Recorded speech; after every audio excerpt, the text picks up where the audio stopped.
Announcements.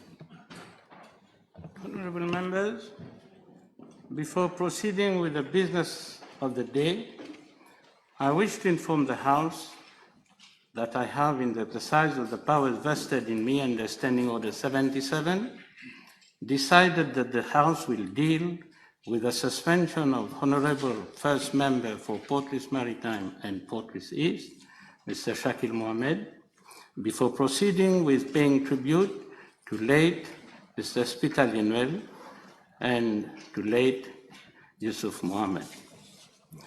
Honorable members, following the announcement made by the Deputy Speaker in regard to the suspension of the Honorable First Member for Port Louis Maritime and Port Louis East for the sitting of 10th December 2021 and the ensuing 4 sittings, I have to inform the House that I have now received a proper letter from the Honorable Member tendering his unreserved and unconditional apologies to the House.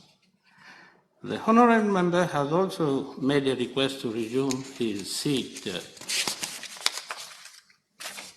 The procedure governing such cases places the duty on the Chair to apprise the House of the contents of the letter emanating from the Honorable Member. I am tabling the letter. Honorable members, since it was the House which suspended the Honorable Member from the service of the Assembly, I have no authority in the matter at hand, and I leave it to the House for appropriate action.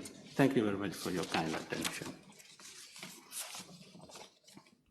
Mr. Speaker, following your announcement of the receipt of a proper letter of apology from the Honourable First Member for Port Louis Maritime and Port Louis East, Mr. Shakil Mohammed, tendering his unreserved and unconditional apologies to the House, I beg under Standing Order 17.3 to take the time of the House for urgent business.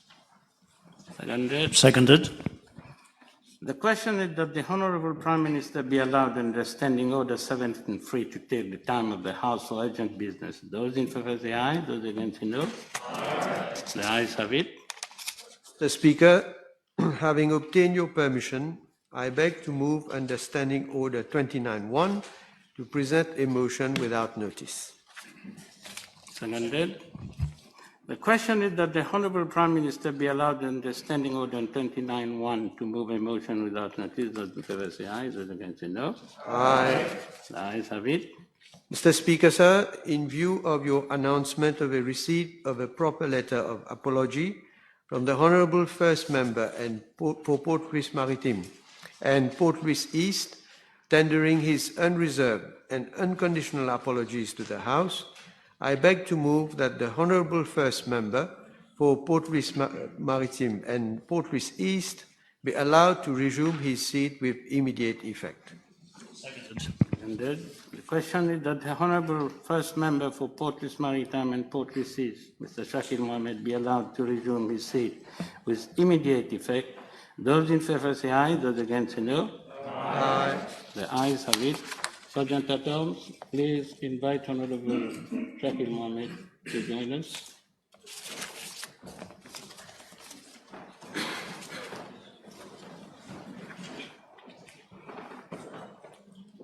Obituary.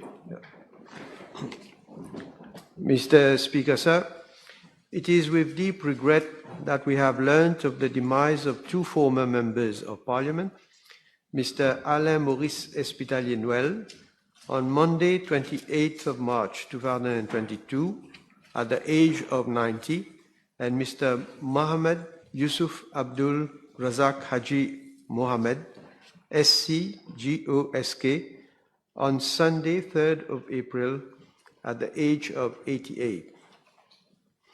Mr. Speaker, sir, Mr.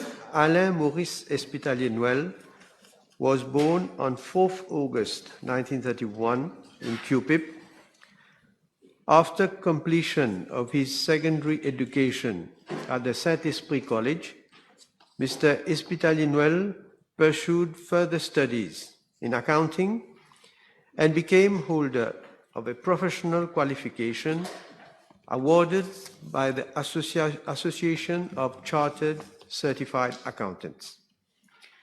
From January 1972 to March 1974, he served the Municipal Council of Aqua Phoenix as Municipal Commission Chairperson. In 1976, he ran for the general election in constituency number 17, Cupip and Midlands, under the banner of the Parti Mauricien Social Démocrate, and was elected as second member. He was appointed Minister of Local Government, a portfolio which he held until 1979. In 1982, Mr. Espitalier-Noël ran for the general election in the same constituency under the banner of Parti de l'Alliance Nationale, but was not elected. Mr. Espitalier-Noël was a prominent figure in the business community in Mauritius. Mr. Speaker, sir, may I request you to kindly direct the clerk of the National Assembly to convey the deep condolences of the Assembly to the members of the bereaved family of late Mr. Alain Maurice Espitalier-Noël. Leader of the Opposition. Mr. Speaker, sir, I associate myself with the tribute made by the Honourable Prime Minister to late Mr. Maurice Espitalier-Noël, former member of the National Assembly. Apart from being a distinguished minister, Mr. Espitalier-Noël was also in charge of one of our biggest industrial and agricultural conglomerates in Mauritius, a task which he performed with brilliance. May I therefore also request the clerk to convey our deepest condolences to the bereaved family. Honourable members, I associate myself with the tribute paid to the memory of late Mr. Espitalier-Noël, former Member of Parliament, by the Honourable Prime Minister and Honourable Leader of the Opposition, and I direct the clerk to convey the deep condolences of the Assembly to the bereaved family. Mr. Speaker, sir, Mr. Yusuf Mohamed, as he was commonly known, was born on 22nd of June 1933 in Port Louis. He attended Royal College Cupip and Royal College Port Louis for his secondary education. In 1954, he left for the United Kingdom to study law at the University of Bristol. In 1960, he was called to the bar at the Middle Temple in London. He returned to Mauritius in 1961 to practice as a barrister.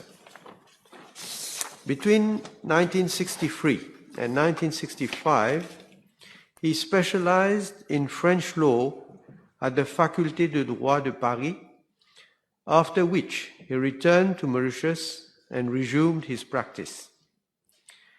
In 1967, Mr. Mohamed joined the Comité d'Action Musulman, a party founded by his father, Sir Abdul Razak Mohamed. In the same year, he ran for the general election in constituency number 8, Quartier Militaire and Mocha, under the banner of the Independence Party, and was elected third member. He was elected Deputy Chairman of Committees on 2nd of December 1969. He was re-elected for the same position in November 1970 after the prorogation of the Legislative Assembly. In 1976, he ran for the general election in the same constituency under the banner of the Independence Party, but was not elected. He was allocated a seat under the best loser system to serve the Legislative Assembly. He was appointed Minister of Labour and Industrial Relations in December 1976, a post he held until 1979. In November 1979, he resigned as Member of Parliament. From November 1979 to June 1981, Mr. Mohammed served as Ambassador of Mauritius to the Arab Republic of Egypt. In 1981, he returned to Mauritius and resumed his practice. In the same year, he founded the Parti Islamique Mauricien. Mr. Mohammed ran for the 1982 general election for constituency number 3, Port Louis Maritime and Port Louis East, under the banner of his party, but was not elected. In 1983, he contested the general election in constituency number 15, Lacavéan and Phoenix, under the banner of MSM Labour Party, and was elected third member. He was then elected as Deputy Speaker, a position he held until August 1987. He did not contest the 1987 general election. Mr. Speaker, sir, in 1991, Mr. Mohammed participated for the last time in the general election in constituency number 3, Port Louis Maritime and Port Louis East, under the banner of the Labour Party PMSD Alliance, but was not returned. Thereafter, he devoted himself to his legal profession. In July 1995, Mr. Mohammed was elevated to the rank of Senior Counsel, and on 12 March 2003, he was conferred the title of Grand Officer of the Order of the Star and Key of the Indian Ocean. In August 2010, Mr. Mohammed was appointed as Honorary Consul General for the People's Republic of Bangladesh, a post which he held until April 2013. Mr. Mohammed has had a long, fulfilling career in the legal profession. Mr. Speaker, sir, may I request you to kindly direct the Clerk of the National Assembly to convey the deep condolences of the Assembly to the members of the bereaved family of late Mr. Yusuf Mohammed. Mr. Speaker, sir, I associate myself with the tribute made by the Honourable Prime Minister to late Maître Yusuf Mohammed, Senior Counsel. Indeed, Mr. Speaker, sir, our country is grieving the loss of a great man, a good man, a brilliant lawyer, and a true patriot. During his 50 years at the bar, Maître Yusuf Mohammed has successfully defended some of the toughest cases, criminal cases in Mauritius. In particular, Mr. Speaker, sir, members of the PMSD will always be grateful to him, and we will never forget his defense of late Sir Guy Tongeval during the infamous Azo Adelaide case in 1989. Maître Yusuf Mohammed was also an able and courageous minister, one of our youngest post-independence ministers. I also recall that he performed very well as Deputy Speaker of this House. May I therefore request the Clerk, on behalf of the whole opposition, to extend our deepest condolences to his wife, his daughter Nourina Lal Mohammed, and his sons and my colleague Honorable Shakil Mohammed and Zakir Mohammed. Thank you. Honourable members, associate myself with the tribute paid to the memory of late Mr. Yusuf Mohammed, former Member of Parliament, by the Honourable Prime Minister and the Honourable Leader of the Opposition, and direct the Clerk to convey the deep condolences of the Assembly.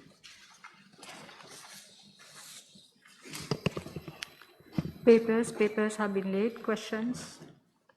Mr. Speaker, sir, my PNQ is addressed to the Honourable Minister of Finance, Economic Planning and Development. Whether in regard to rising prices, decreasing the purchasing power of lower and middle-income households, he will state if he will consider applying the following package of measures with immediate effect. A, reducing taxes and levies on petroleum products. B, applying value-added tax on the free on-board price instead of cost insurance and freight on imported items. Increasing pensions to re-establish the purchasing power of same since last increase. D, providing cash handouts to families. E, offering savings bonds to pensioners at inflation-proof interest rates. F, expanding the existing subsidy regime to other items. And G, reducing profit margins of importers on subsidized products, for instance on milk powder.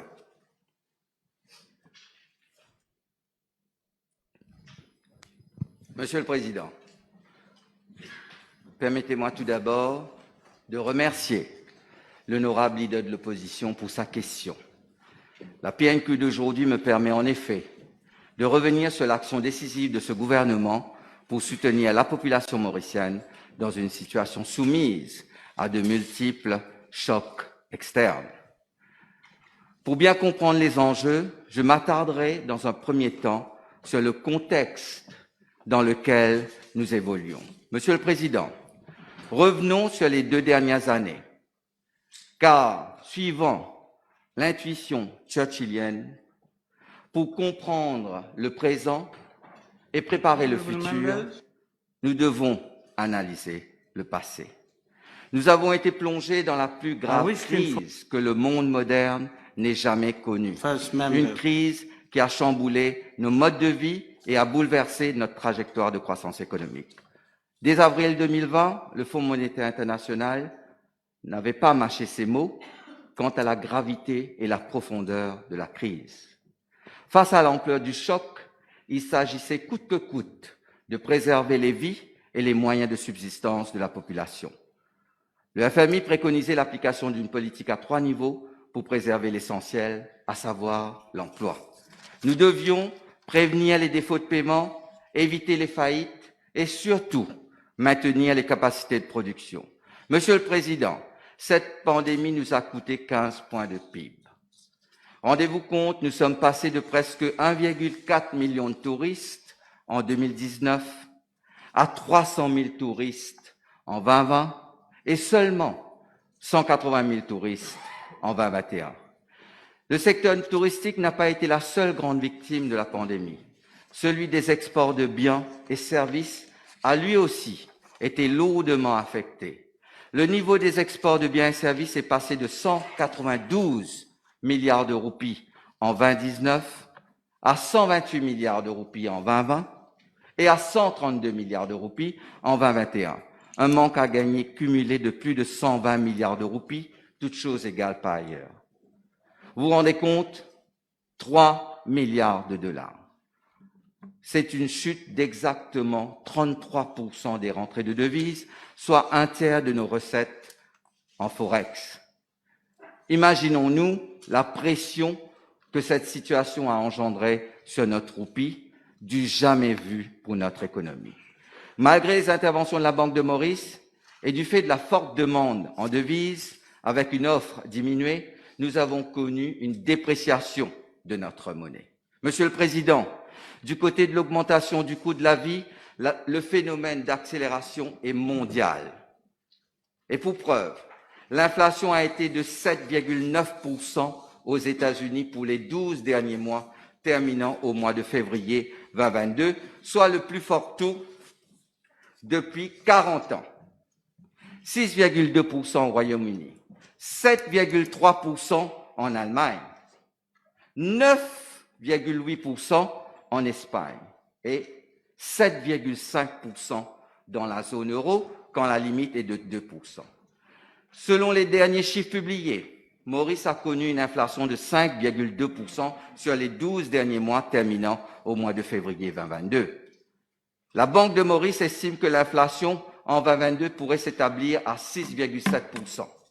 Mais, en prenant en compte l'incertitude entourant la durée du conflit russo-ukrainien et son impact sur nos principaux marchés, il est vraisemblable que le taux d'inflation aille au-delà de ces projections. Monsieur le Président, pour répondre aux parties allant de A à G de la question et au regard du contexte que je viens d'expliciter, permettez-moi de rappeler les mesures que ce gouvernement a déjà prises.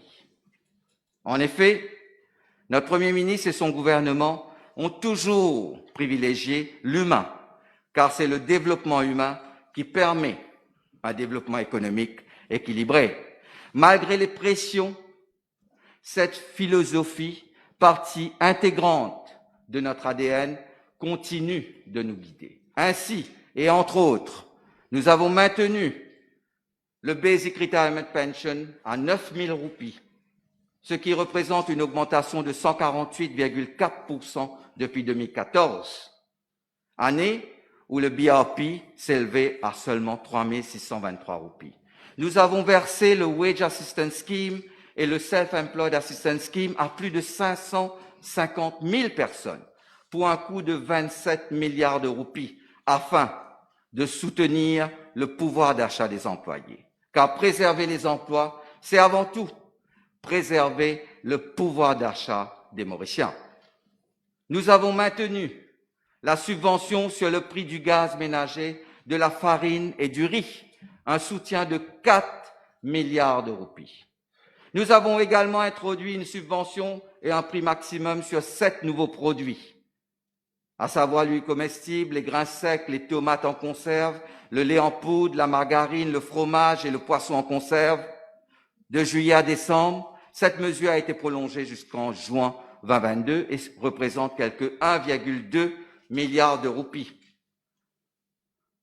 Nous avons par ailleurs mis en place une campagne de vaccination gratuite contre la Covid-19 pour l'ensemble des Mauriciens et avons maintenu la gratuité des soins. Cette mesure de vaccination a été de l'ordre de 1,3 milliard de roupies. Nous avons enfin prévu une compensation salariale de 500 roupies pour ceux qui gagnent moins de 13 000 roupies et 400 roupies pour les autres travailleurs. Cette augmentation est en application depuis le début de l'année 2022. Monsieur le Président, nous irons encore plus loin. À cet égard, je tiens à rassurer la population et le leader de l'opposition quant au fait que le gouvernement travaille actuellement sur les différentes options pour continuer à soutenir le pouvoir d'achat des Mauriciens.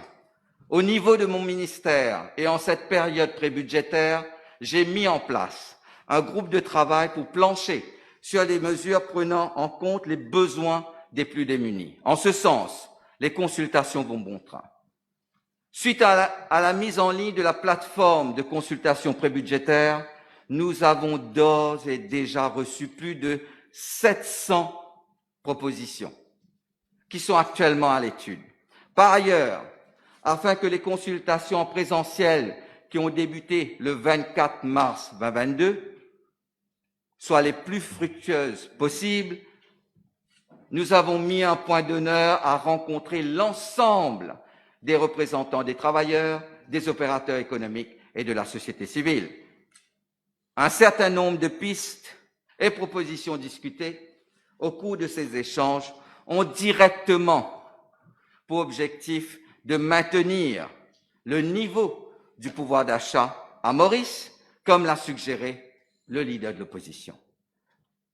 Je persiste et signe. Notre gouvernement, ce gouvernement, sous le leadership du Premier ministre Pravin Kumar Jagnat, fera tout ce qui est en son pouvoir, en tenant compte des marges de manœuvre actuelles pour protéger la population qui lui a accordé sa confiance. Monsieur le Président, pour terminer, j'ai souvent regretté le fait que l'opposition ne soit jamais une force de proposition. Mais là, je dois dire, le leader de l'opposition est venu avec certaines suggestions qui vont dans le sens de notre philosophie. Ces propositions sont nobles et je tiens à confirmer qu'elles vont être étudiées par les équipes de mon ministère qui travaillent d'arrache-pied. Serait-ce le début d'un changement d'attitude du leader de l'opposition envers les plus vulnérables. Et je l'espère, mais je ne voudrais pas non plus être dupe. Quand je regarde dans le rétroviseur et que j'analyse la philosophie et l'historique de certains dans l'opposition lorsqu'elles étaient au pouvoir, j'émets de sérieux doutes. Monsieur le Président, cette question me permet de mettre en perspective certaines périodes de notre histoire récente. Et pour cela, il nous faut faire parler les chiffres qui dénoncent les injustices. Prenons l'année 2008. C'est pas si loin. Le taux d'inflation était de presque 10%, un taux déraisonnable à ce moment précis. Pourtant, malgré ce coup de massue sur le pouvoir d'achat, la compensation salariale n'avait été que de 8,8%. Ce taux peut paraître acceptable, Monsieur le Président, mais souvenons-nous qu'à cette période, nombreux salariés ne percevaient que 1 500 roupies par mois. La hausse salariale n'était que de 121 roupies pour ces pères et mères de famille. À vrai dire, plus de 50 000 chefs de famille recevaient un salaire de moins de 3 500 roupies par mois à cette période. Les pensionnés, eux, ne touchaient que 2 802 roupies. La hausse accordée, une peau de chagrin, avait été de 143 roupies, faisant donc un total de 2 945 roupies. You don't have the floor. Yeah, if you have one. Yes. This is a serious question. People are suffering. La réponse est sérieuse. And in reply to my question, the Honorable No, this is not Minister a point of order. Finance You is know going fully back. well. You know fully well you have no point of order. You're just embarrassing the minister from replying. Please, proceed. Les pensionnés, eux, je reviens, ne touchaient que 2 802 roupies. La hausse accordée, une peau de chagrin, je le redis, j'hallucine quand je vois ce chiffre, avait été de 143 roupies, faisant donc un total de 2 945 roupies. Je dis bien 2 945 roupies. Et pourtant, et là, Monsieur le Président, c'est très important.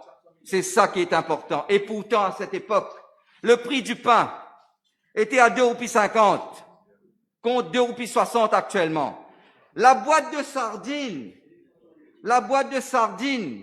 était à 22 roupies 23, contre 22 roupies 66 actuellement.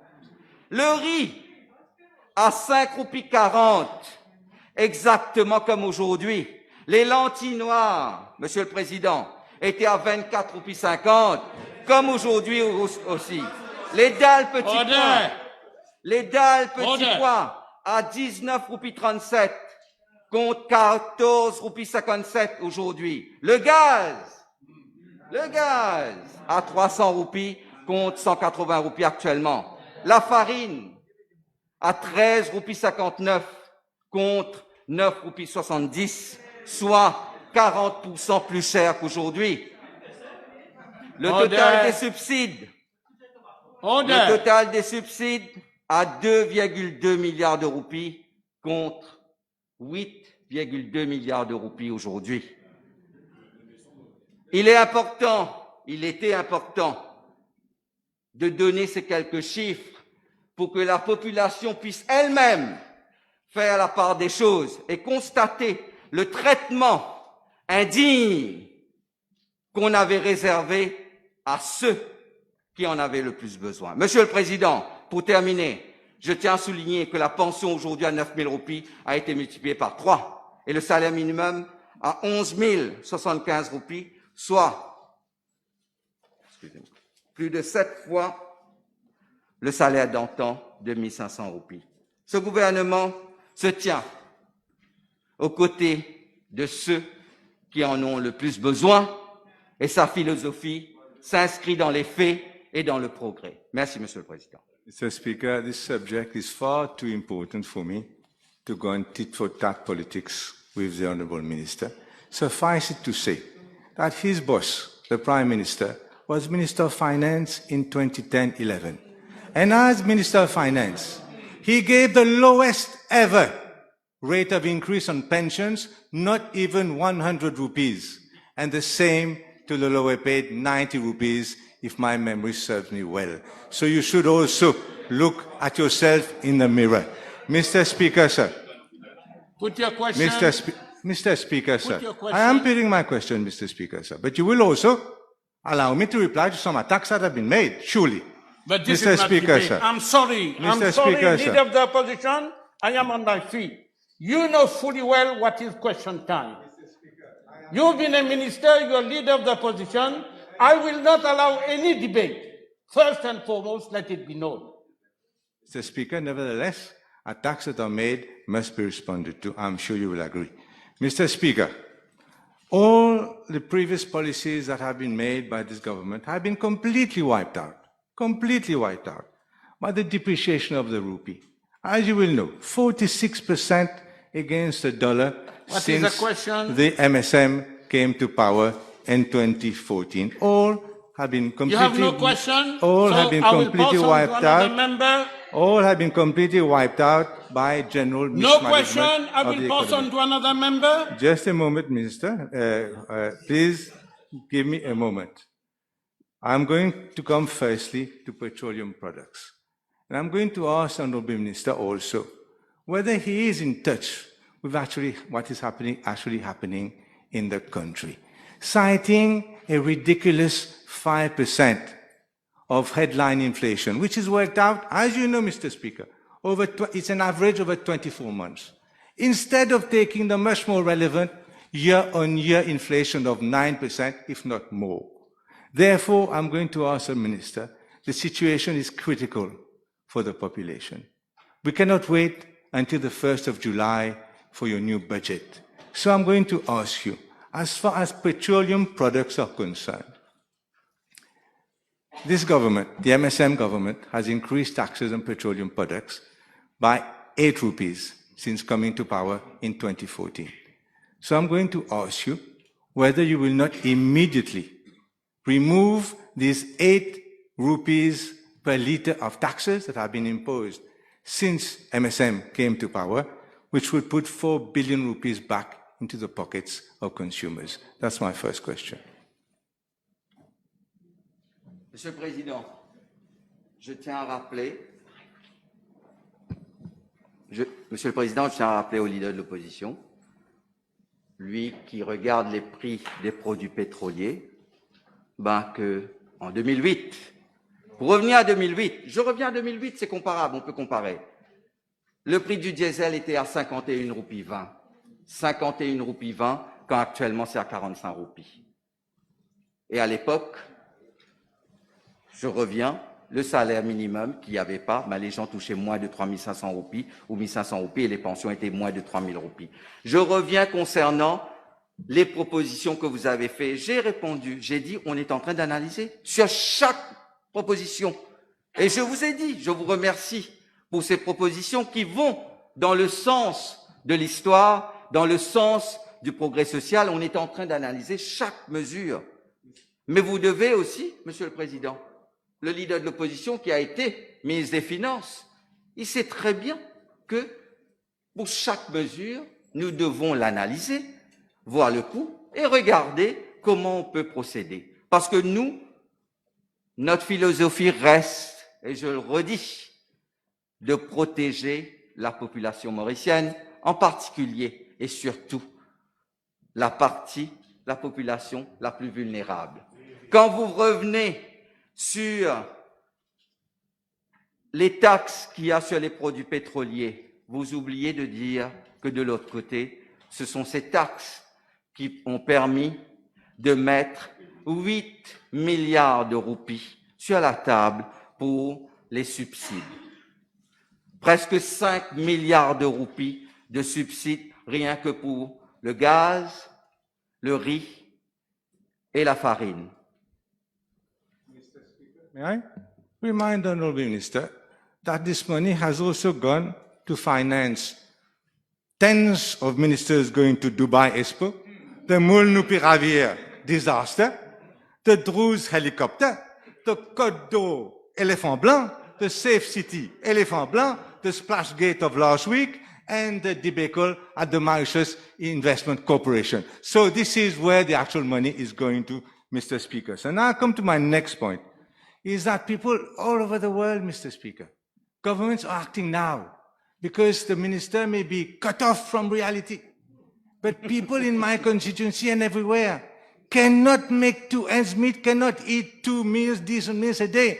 Those sending their children to school by van are now having to walk to school. What is the question? So the question, Mr. Speaker, is the next in concerning cost of living and the application of VAT. As you know, VAT increases substantially when you depreciate the rupee. And this has Put your depreciated, as I said. question. Mr. Speaker, I'm going to ask the Honourable Minister whether it is not now time to charge VAT on FOB, free on board prices, rather than on SCIF prices. This will have a dramatic effect on bulky items being imported, and it should be done now. That's my question.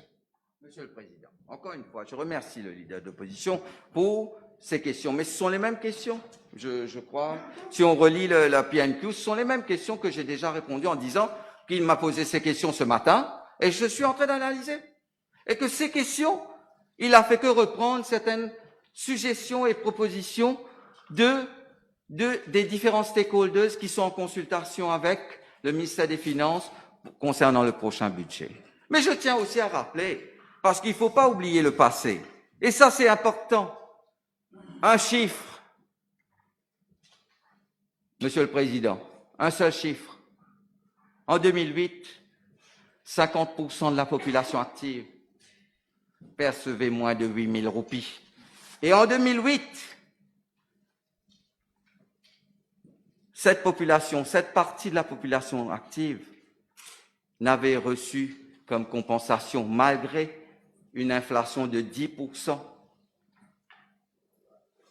une compensation de moins de 300 roupies. Donc, Monsieur le Président, nous regardons devant, nous travaillons sur les mesures, nous avons toujours travaillé pour la population, en particulier pour ceux au bas de l'échelle, et nous continuerons à faire ce travail pour lequel la population a voté et nous a donné un mandat. Merci, Monsieur le Président. It's shameful to do tit-for-tat politics. I remind him again, on 2010-2011, the lowest in recent history increase in pensions and in minimum salary was through the Prime Minister, Pravin Jagnnath. So, Mr. Speaker, I come now to pensions. And Nanda Buddha and myself, we wrote the LIPEP electoral manifesto of 2014, which gave the huge rise in pensions. I have no lessons to take from the Honourable Minister. Now, Mr. Speaker, it can easily be calculated that pensions since the last increase in 2019, pensions have lost purchasing power of more than 2,000 rupees. What is the question? 2,000 rupees. Well, if you wait, you will understand. You will get the question. No, I don't have to wait. Well, you have to wait. put your question. You have to wait, Mr. Speaker. No, I Now, don't wait. You have I'm to going put to. your question. Well, you have to wait. Now, Mr. Speaker, I'm going to ask the honourable member, Minister, that there's urgent need to arrête couillon banvier and give them back the loss in. This is nothing to do with an increase. It will be the same real value as 2019. The pension has got to move from 9,000 rupees to 11,000 rupees. Nothing less will do. Monsieur le Président, je tiens simplement à dire, la population sait qui couillonne qui. Hein? Mais je vais ici parce que par 2 fois, Monsieur le Président, l'honorable leader de l'opposition a attaqué notre Premier ministre. Et je profite de cette occasion pour le remercier de cette remarque parce que j'aimerais, dans cette auguste assemblée et devant la population entière, rendre hommage à notre Premier ministre. No, wait. Wait, you have to wait. You have to wait. Let the minister reply. Rendre hommage, You have to wait. rendre hommage à notre Premier ministre, Wait. rendre hommage à notre Premier ministre pour son courage, sa détermination et son humanisme pour avoir introduit le salaire minimum. Pour rappel, je le redis, en 2008, 50% de la population touchait moins de 8 000 roupies. Malgré les lobbies insistants, Monsieur le Président, le Premier ministre avait su résister et à faire de cette mesure historique une réalité pour tous les Mauriciens. Je me saisis de cette occasion pour inviter les membres de la Chambre pour applaudir l'action de notre Premier ministre. Merci, Monsieur le Président. Hold on, you will tape la main dans une minute là. This country, Mauritius, is dangerously nearing the situation of Sri Lanka. Even the World Bank and the IMF is saying so, and you just need to look at the reports, noir sur blanc, Mr. Speaker, sir. Inflation, Mr. Speaker, has hit the roof like in Sri Lanka and everything else. I won't have time to go into it. I'm going to ask now about cash handouts and or supermarket vouchers. Now that would be a way, as suggested recently by, I can see you referred to him, Honorable Ramasitanen. And cash handouts, supermarket vouchers would be one way to help the lowest workers and the lower income groups in Mauritius. Now we're going to see cash handouts giving out in a mini budget, which I would invite the Honourable Minister to come up next week, a mini budget with all the items that I'm proposing today. Monsieur le Président, juste pour rappel, je vais revenir un petit peu sur, vous savez, l'histoire, l'analyse de l'histoire est très importante. Je reviens, l'année 2008, 10% d'inflation. Vous êtes en train... Ce n'est You pas have to drôle, respect the monsieur. House. Don't forget you are the leader of the opposition. Monsieur le Président, ce n'est pas drôle. À l'époque, je le redis, à l'époque, les pensionnés touchaient moins de 3 000 roupies et il y avait plus de 50% de la population active qui touchait moins de 8 000 roupies. On ne se moque pas, on rigole pas de cette situation. Il y avait 10% d'inflation et je le lis dessus. En 2008, les subsides sur le riz, la farine, on avait mis 1,3 milliard. Nous, ce gouvernement a mis 4 milliards de roupies sur la table pour le riz, la farine et le gaz. Sur les produits essentiels, nada, zéro, rien en 2008, malgré 10% d'inflation. Et nous, on a mis 1,2 milliard de roupies. Sur la tarification de l'électricité, encore une fois, zéro, malgré une hausse du coût de la vie de 10%. Nous, on a mis 140 millions de roupies.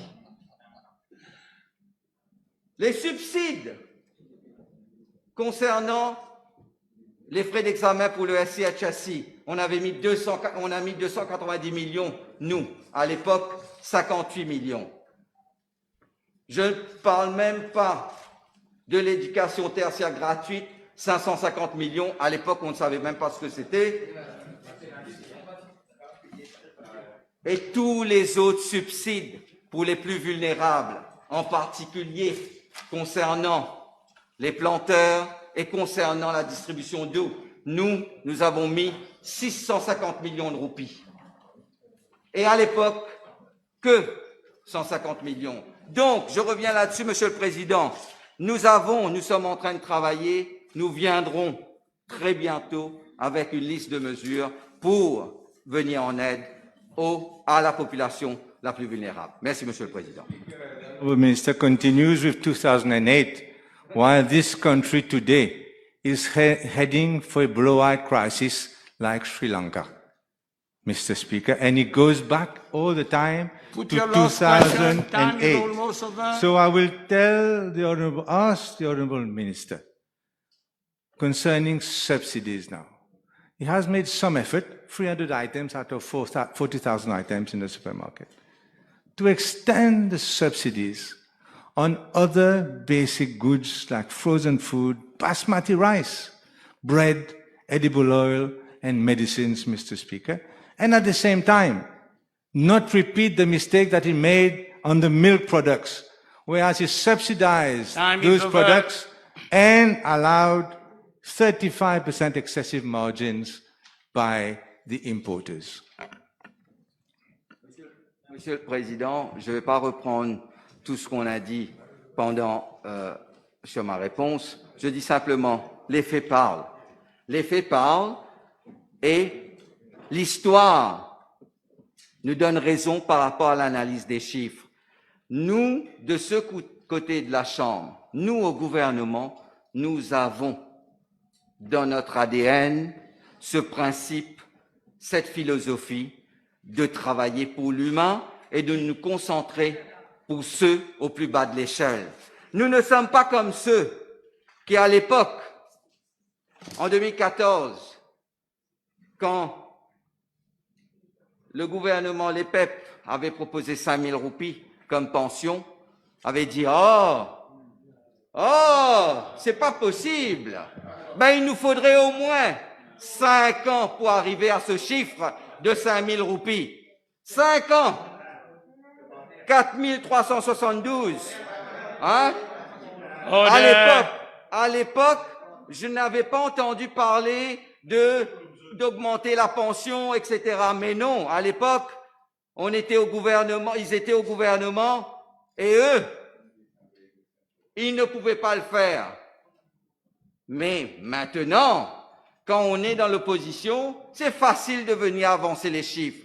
8 000, 10 000, 12 000, 15 000, qui dit mieux? Mais nous, je le redis, nous avons travaillé et nous avons fait. Et nous avons fait grâce à notre Premier ministre qui, lui, il dit ce qu'il fait et il fait ce qu'il dit. Merci, Monsieur le Président. Time is over by 3 minutes. Honourable members, the table had been advised that PQ B 166 will be replied by the Honourable Prime Minister, that PQ 114, 116 have been withdrawn. Honourable Miao. Yes, 103. Mr. Speaker, sir, as the House is aware, there are currently two main infrastructural development projects that are being implemented for improving sea and air connectivity to Agalega, namely the construction of a new airstrip and a jetty, together with the associated infrastructure. These projects are being executed by Afcons Limited and are being entirely financed by the Government of India. Mr. Speaker, sir, in regard to the new airstrip project, I am informed that 85% of civil works have been completed. The remaining civil works related to the airstrip are expected to be completed by September 2022.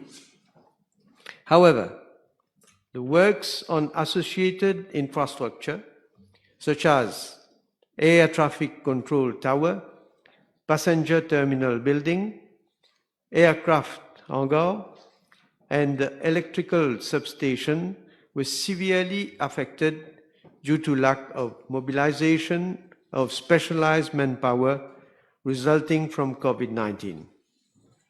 Building works for the associated infrastructure are expected to be completed by January 2023, while communication and air traffic control equipment installation and commissioning are expected to be completed by June 2023.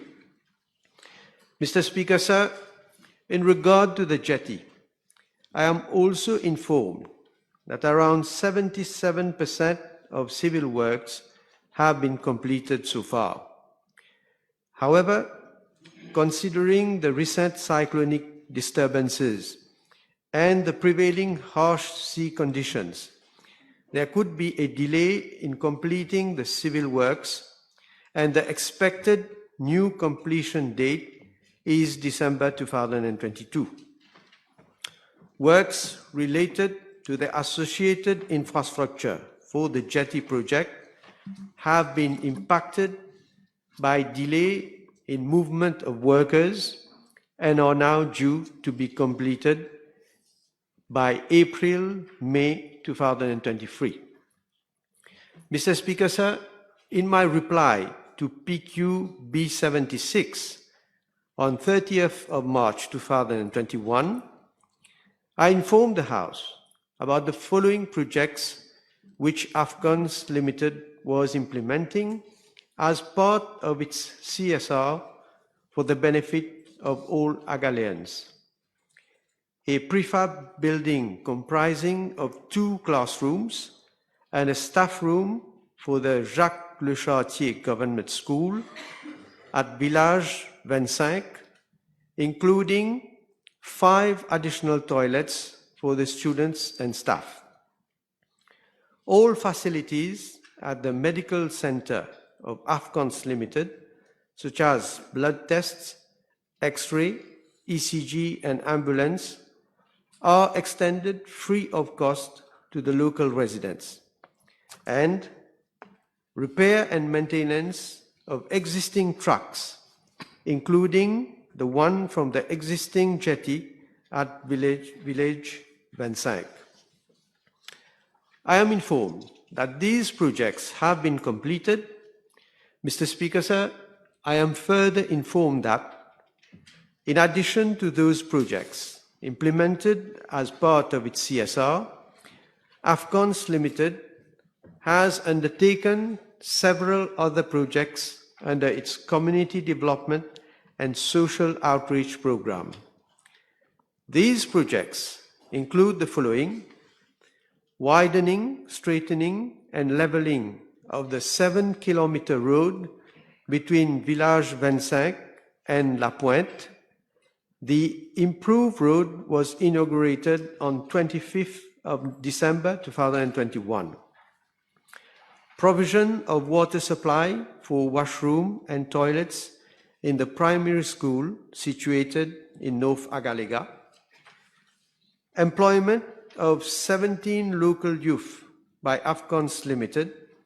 Few of them are also being trained in masonry, electrical, and mechanical trades. Construction of a football ground along with changing rooms at Village 25. The new football ground was inaugurated on Christmas last year. Renovation of North Agalega Catholic Church. The renovated church was also opened on the occasion of Christmas last year. A cleaning of septic tanks by villagers by Afghans Limited sewage sucker machine. Providing assistance to medical staff for the COVID-19 vaccination program, including provision of a 40 feet containerized accommodation to be used as COVID isolation facility with external toilet and bathroom. Organization of summer workshop for school kids during summer vacation with the participation of around 100 children from the North and South Islands. Construction of an open gymnasium at Village 25. The gymnasium was inaugurated on 12th of March 2022, and order already placed for the supply of a coconut extraction unit for Agalega. Mr. Speaker, sir, I am also informed by the Outer Islands Development Corporation that it is proceeding with the implementation of a refugee center in the South Island, for which an amount of 40 million rupees has been provided under the COVID-19 Project Development Fund. The project is currently at tender stage. One of the main responsibilities of the OIDC is to provide decent accommodation to the inhabitants of Agalega, as well as to the personnel of ministries and departments on tour of service there, whilst facilitating access to services such as health, education, water, electricity, and telephony and internet services. In this context, following a request made by the OIDC, the National Housing Development Company Limited is proposing to construct 50 housing units at Agalega. 36 of these units will be located at the Village 25 in the North Island and 14 units at Village Sainte Rita in the South Island. The project will include other associated infrastructure such as individual rainwater harvesting system for each housing unit and a desalination plant and a photovoltaic system for each housing site.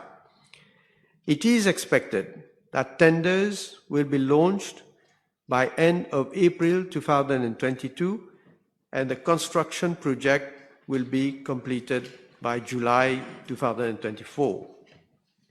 Mr. Speaker, sir, I am further informed that a master plan 2020-2024 for Agalega has been prepared by the Ministry of Housing and Land Use Planning in collaboration with the OIDC.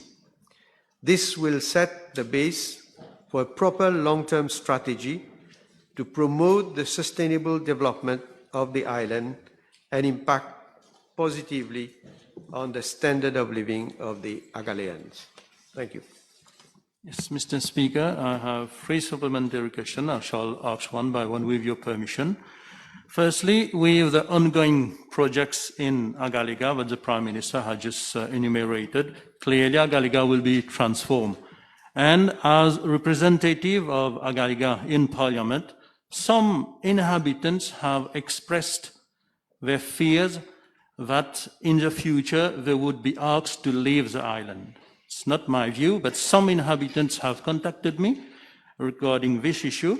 The more so that now for any Mauritian to visit Agalega, there need to be a deposit of 500,000 rupees, une caution de 500,000 rupees. Therefore, can I ask the Honourable Prime Minister if he can reassure the House, the population, especially the Agalegans, that this scenario will not be the case?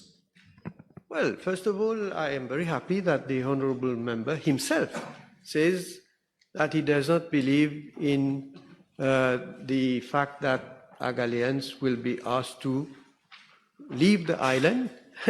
And of course, this is not going to be the case. In fact, the projects that I have announced goes in totally the other direction. That is, we want to provide Agaleans with the necessary infrastructure and in terms of improving the standard of living and also providing the required amenities for them to be able to have a decent living there. It's good that the Prime Minister has reassured the House, but also the Agalegan. Can I move on to the next supplementary, Mr. Speaker? Again, as representative of Agalega, the last time that I have visited Agalega dates back to almost 10 years. And I was accompanied by Honorable Shakil Mohammed at that time. And since then, I have made several requests to your office in 2015, 2017 for a visit to Agaliga, to visit my constituency, to visit the inhabitants. Therefore, can I ask the Honorable Prime Minister if he can do the needful, of course, as soon as possible, for representatives of Agaliga to visit their constituency. Well, I know that Agalians are free to travel from Agaliga to Mauritius and from Mauritius back to Agaliga. I don't see why it is not possible for members of parliament to be able to travel and to go to Agaliga. And more so that I am informed that contrary to what the honorable member has said, there is no such deposit of 500,000 rupees that has to be made. This is not correct. Let's hear from the Honorable Leader of the Opposition. Mr. Speaker, I'd like to ask the Honourable Prime Minister a very serious question. In these times of heightened hostilities around the world, in these times of heightened hostilities around the world, hostilities, war breaking out, etc., what arrangements have been done to protect the island, the population, and the 3-kilometer one-way that you have built, in case some superpower or anyone would wish to invade that island and take it as a base in the Indian Ocean? It's a very serious question. Okay, your question stops there. Mr. Speaker, sir, as usual, I always give serious answers also. So far, I have no indication that either Mauritius or any island that which Mauritius is presently occupying, that is Agaliga, is being threatened by foreign invasion. I have no such indication, but anyway, should probably Honorable Leader of the Opposition has any such kind of information, as a good patriot, I'm sure he is going to share that information to me so that we, of course, we can analyze. First of all, I can tell the House that I will. You don't have the floor. I will analyze this information to see how serious there could be a threat to Agaliga or to Mauritius, and then, of course, try to take any action. Honorable Abbas Mahmood. Thank you, Speaker. Can the Honorable Prime Minister state whether sites have been released for the implementation of the 50 housing unit project? Site. Yes. I am informed that the officers of the Ministry of Housing and Land Use Planning had visited Agaliga. In fact, it was, I think, December last year, and they had identified the 2 sites for the housing projects. But I can recall, I think the consultant, Lux Consult, is now, of course, will have to survey the land to see whether it is appropriate, and therefore then the project will be implemented. Coming back to the issue of 50 housing units, Mr. Speaker, answering a PQ on 16th April of 2019, that is almost 3 years back, the then Vice Prime Minister and Minister of Local Government gave the same answer that the Honourable Minister just gave to the House. That is 50, I quote, 50 housing units by the NHDC, and that it is in the process of enlisting a consultant, job description, etc. May I ask the Prime Minister, why is it that after 3 years of the project has already been announced, the project had not yet even started? It's been 3 years. Well, Mr. Speaker, sir, we have had a number of problems. I must admit that with the past situation that has prevailed, namely, for example, the 2 years that we've been faced with the pandemic, it has been very difficult to have, consultant people to move, especially that Agaliga is not next door. It is not within the part of, it is not something that where we can move people easily, let me put it that way. And I must say also that what I have stated with regard to the project is not going to be easily implemented because, for example, to be able to have contractors who will eventually bid for the project, I think the number of contractors also will be, first of all, is going to be limited because not everybody will be able to have all the materials to be transported to Agaliga for such project. And hopefully, we expect that the cost of these housing units also will not be so high. So all this has to be analyzed. But I must say we are determined. We are, in fact, looking into ways and means of realizing this project. And I hope now when the situation will be back to a certain normality, and then I hope we can therefore try to, we'll do our best to move forward as quickly as possible. Thank you, Mr. Speaker, sir. The Prime Minister just mentioned projects being executed by AFCONs. Can the Prime Minister inform the House whether there's any monitoring being done by relevant authorities regarding the environmental impacts of those projects? Thank you. Yeah, Mr. Speaker, sir, let me inform the House that the works on the island of Agaliga are being right now supervised by the Consultant Rights Limited, whose team also consists of an environmental engineer. Moreover, the contractor on its part has a dedicated health, safety and environment team consisting of 17 members to supervise the environment aspect of the project. And in addition to the supervision which is exercised by the Consultant Rights Limited, the environmental impacts are being monitored by the relevant Mauritian authorities as well.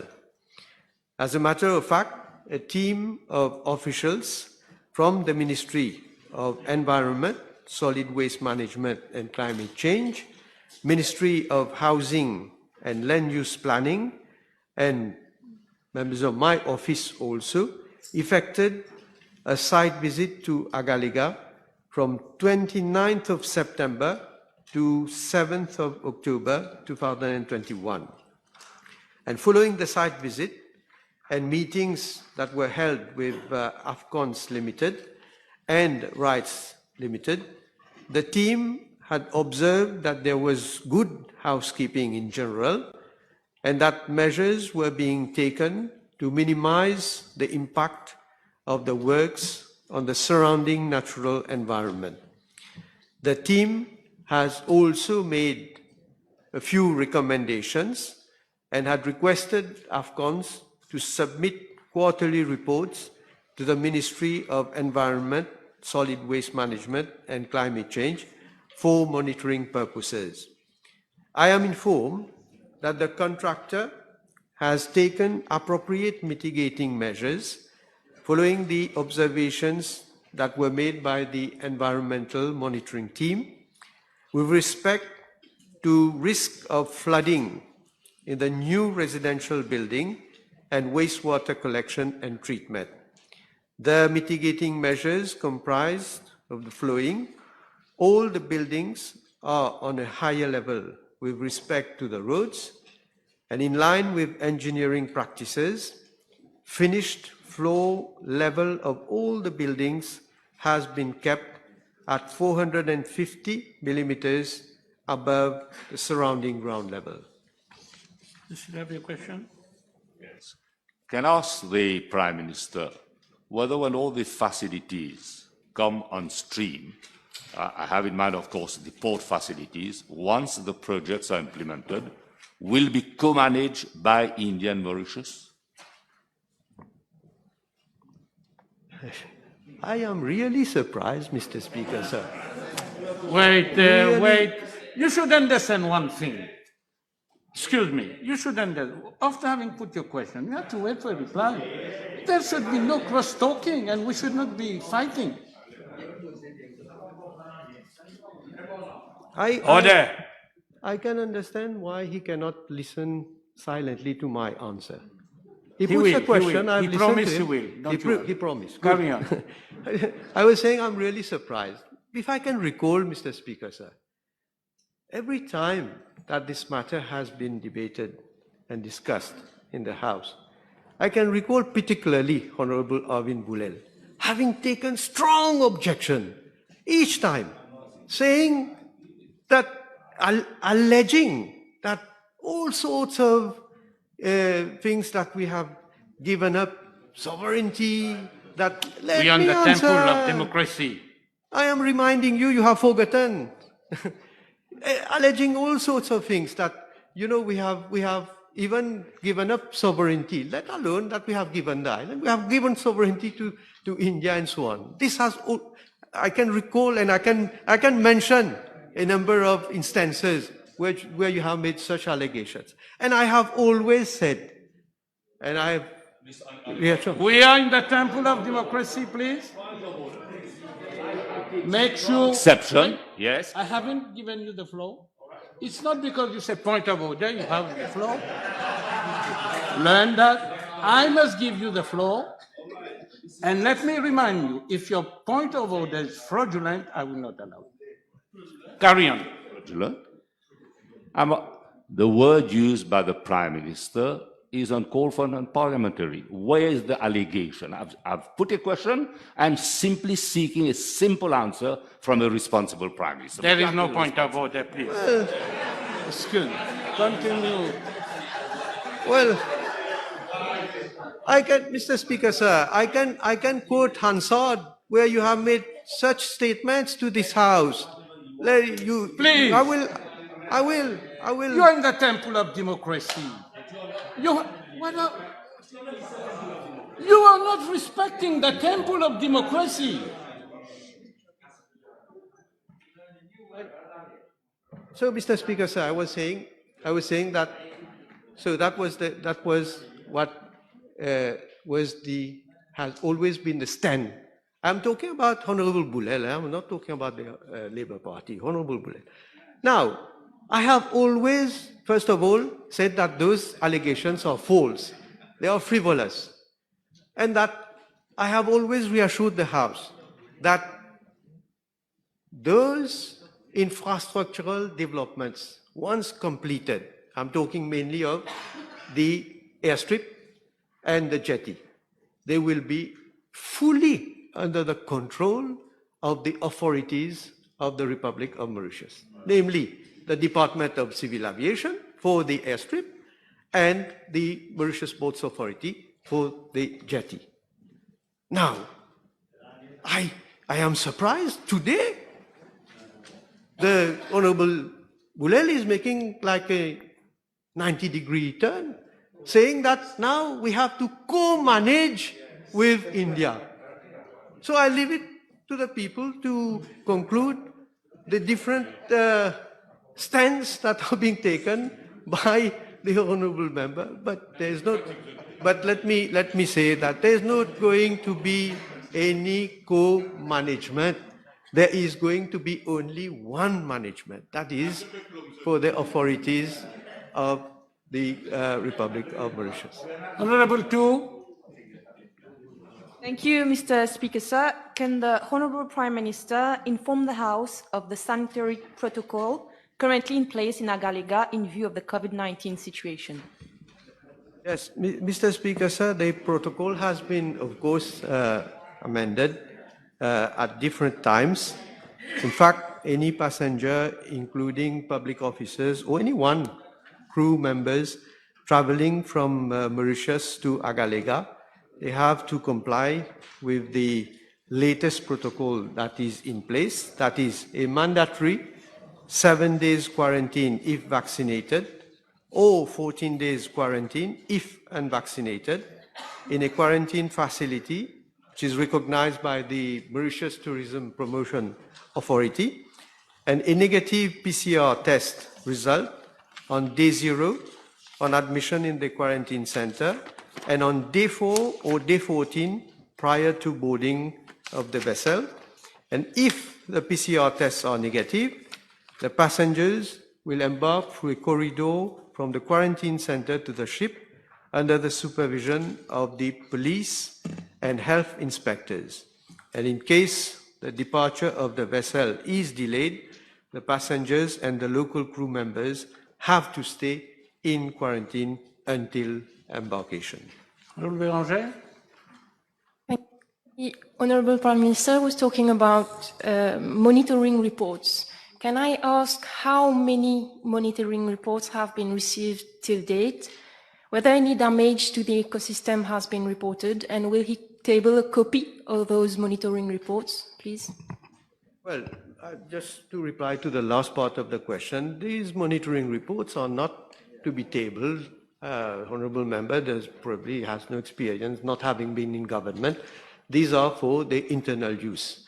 One. Secondly, I have just replied that the last visit of the monitoring team has made certain observations. First of all, they have seen that there is good adherence to the different conditions that have been laid in the report. And secondly, that they have made a few recommendations. I don't want to waste the time of the House to repeat again what have been those recommendations, and these are being again adhered to. So how many reports, how many monitoring reports have we received? Well, I don't have the information right now, but I will have to check and of course then provide it to the House. Remember, the table has been advised that PQ B113, addressed to the Honorable Prime Minister, has been withdrawn.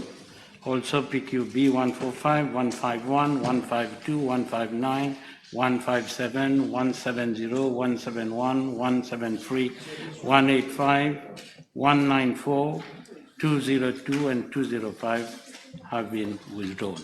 Last supplementary, Honorable Mayor.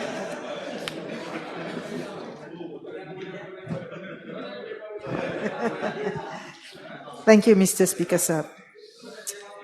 Can the Honorable Prime Minister state whether Agalians have made requests to develop some small and medium enterprises on the island?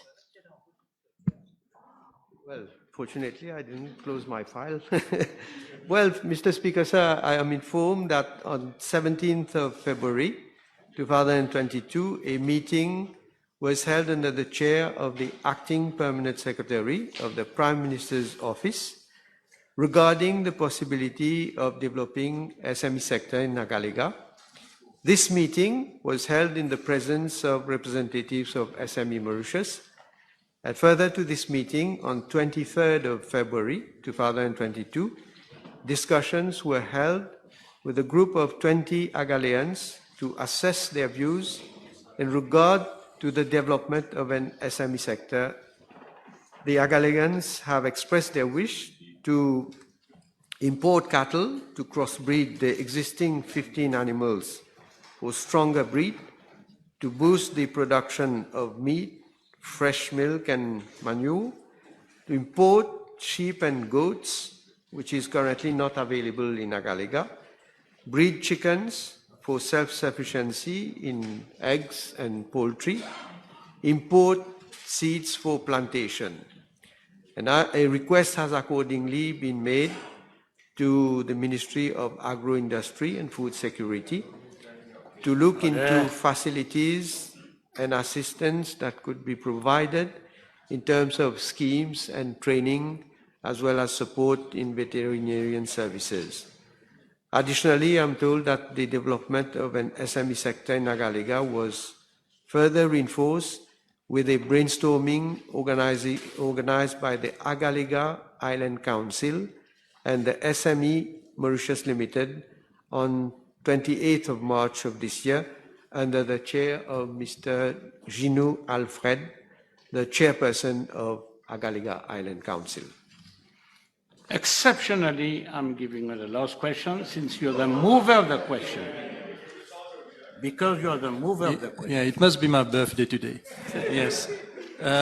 Coming back to the issue of deposit, when I said that there was a deposit of 500,000, in fact, there was une proposition de l'OIDC pour une caution à travers une obligation d'une garantie bancaire de 403 000 roupies et non pas 500 000 roupies. But this was suspended through an announcement by the Honorable Prime Minister in Parliament, which dates back to 15 December 2020. Therefore, can I ask the Honorable Prime Minister if this can be lifted indefinitely? The honourable member has already answered the question. Now, whether it is lifted indefinitely, it is lifted. There's no such condition right now, until, of course, we will see in the future. Time over, and honourable members, I'll break here for 1.5 hours.